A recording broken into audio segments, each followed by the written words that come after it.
4월 5일 월요일 한 절 한 끼 시작하겠습니다. 예수님이 부활하셨습니다.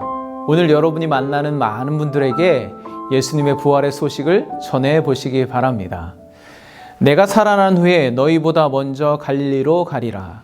다시 사신 주님께서 여러분의 삶에 이미 먼저 와 계심을 확신하시고 오늘도 부활의 능력으로 살아가시기를 간절히 축복합니다.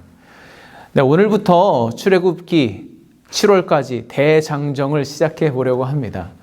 어떤 성경책이든 그 앞부분 어떻게 시작하는지가 참 중요한데요. 출애굽기를 딱 펼쳐보시면 애굽으로 내려간 야곱과 그의 아들들의 이름이 열거됩니다. 근데 특히 요셉의 이름이 3번 등장할 정도로 부각되고 있죠. 6절을 보면 요셉과 그 시대의 사람은 다 죽었다고 말씀하는데 이것은 창세기의 마지막 절에 요셉의 죽음과 연결되는 말씀이죠. 즉, 출애굽기는 창세기에서 요셉과 그 아들들에게 주셨던 은혜, 그 언약의 말씀이 그대로 이어져서 애굽과 광야와 가나안까지 그 복을 하나님께서 어떻게 이루어 가시는지를 보여주는 책이라고 할 수가 있겠습니다. 그럼 오늘 한 절 말씀을 함께 보도록 하겠습니다. 1장 5절부터 7절까지입니다. 야곱의 허리에서 나온 사람이 모두 70이요 요셉은 애굽에 있었더라. 요셉과 그의 모든 형제와 그 시대의 사람은 다 죽었고 이스라엘 자손은 생육하고 불어나 번성하고 매우 강하여 온 땅에 가득하게 되었더라. 아멘. 앞에서 말씀드린 것처럼 창세기 내용과 자연스럽게 오버랩이 되죠. 하나님이 이스라엘 백성들에게 어떻게 복을 주셨는지를 말씀하면서 출애굽기가 시작됩니다. 특히 5절을 보면 야곱의 허리에서 나온 사람이 모두 70이요 라고 말하는데 여기서 야곱의 허리는 환도뼈라고 표현하기도 하죠. 남자의 생식기를 말합니다. 창세기 32장에 보면 야곱이 야복 나루에서 천사와 씨름을 하던 중에 허벅지 관절, 환도뼈를 다쳤는데 그럼에도 불구하고 그로부터 나온 사람들이 70명이고 그들이 애굽에 내려와 생육하고 불어나서 매우 강하여져서 온 땅에 가득하게 되었다. 세월이 지나 최소 200만 명이 넘는 큰 민족을 이루게 되었다. 그러니 그것이야말로 하나님의 복이라는 것을 일단 강조하고 시작하는 것입니다. 그러면 앞으로도 하나님의 복은 계속 유지가 될까요? 네, 바로 그 질문을 가지고 출애굽기를 묵상해 보시면 됩니다. 그런데 상황이 완전히 바뀌게 됩니다. 그 사이 400년 이상 세월이 흘렀는데요. 요셉을 알던 사람들이 다 죽고 애굽에도 그를 알지 못하는 새로운 왕이 나라를 통치하게 됩니다. 그는 이스라엘 민족이 자기 백성들보다 더 많아지고 강해지는 것을 두려워했습니다. 그래서 이스라엘 백성들에게 국고성 비돔과 라암셋을 건축하게 해서 괴롭힙니다. 이스라엘을 박해하기 시작한 거죠. 그러면 다시 질문하게 되죠. 과연 이 상황도 복이라고 할 수가 있는가? 이스라엘을 생육하고 번성하게 하신 건 복이 확실한데 그것 때문에 박해를 당한다면 그것도 하나님의 복이라고 말할 수 있는가? 그게 복인가요? 아니면 불행인가요? 하나님이 이들을 번성하게 하지 않으셨다면 그들에게 고난도 찾아오지 않지 않았을까요? 앞으로 더 큰 어려움이 찾아올 텐데 그래도 여전히 하나님의 약속과 복은 계속될까요?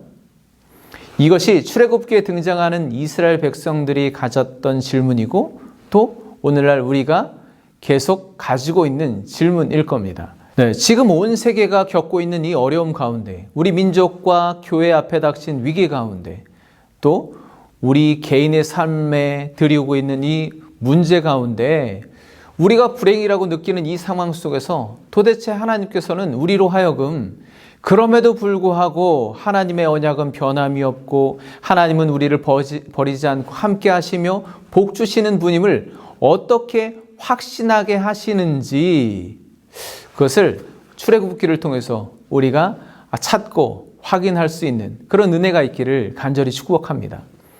그 중에 하나 12절을 보면요. 그러나 학대를 받을수록 더욱 번성하여 퍼져나가니, 학대를 받을수록 더 왕성해지는 것, 이것이 바로 하나님의 백성을 향한 하나님의 은혜라는 것이죠. 이스라엘 백성은 더욱 번성하고 퍼져나갑니다. 그로 인해 애굽 사람들은 근심하게 되었고 더욱 박해했다고 하죠. 여러분, 세상은 힘이 있습니다. 그러나 근심하는 것은 하나님의 백성이 아니라 오히려 세상입니다. 찬송가 486장 가사를 보면 이 세상에 근심된 일이 많고 참 평안을 몰랐구나. 내 주 예수 노알 오라 부르시니 곧 평안이 쉬리로다. 그렇습니다. 당대 최고의 문명과 모든 부와 힘이 있던 애굽이 오히려 근심하게 되었죠. 하나님의 백성은 박해 가운데서도 주와 함께함으로 평안을 누리게 하는 것이 바로 하나님의 복, 출애굽기를 통해서 말씀하시는 하나님의 복이라는 것입니다. 그래서 오늘 본문은 자꾸만 요셉을 강조하는 거죠. 이때는 요셉을 알지 못하는 세대라고 하죠. 왜 요셉인가요? 그는 형들에게 배신당해 노예로 팔려가고 누명 쓰고 감옥살이를 했던 완전 버림받은 인생, 복이 없어도 이렇게 없는 사람이 또 없습니다. 그러나 성경은 그를 형통한 자라고 하고 그가 있는 곳에 하나님의 복이 임하는 것을 볼 수 있습니다. 애굽이 그랬죠. 이유는 딱 하나입니다. 그가 항상 하나님과 동행했기 때문입니다.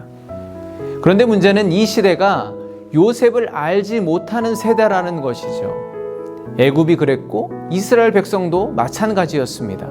그 말은 그들은 요셉을 통해서 주셨던 하나님의 약속과 복이 무엇인지를 전혀 알지 못하는 세대라는 것을 반증하는 것이죠. 저는 이 말씀을 보면서 그런 생각도 해봤습니다. 만약에 이스라엘 백성이 점점 강성해져 가는데 애굽이 그들을 박해하지 않고 더 번성해졌다면 어떻게 되었을까?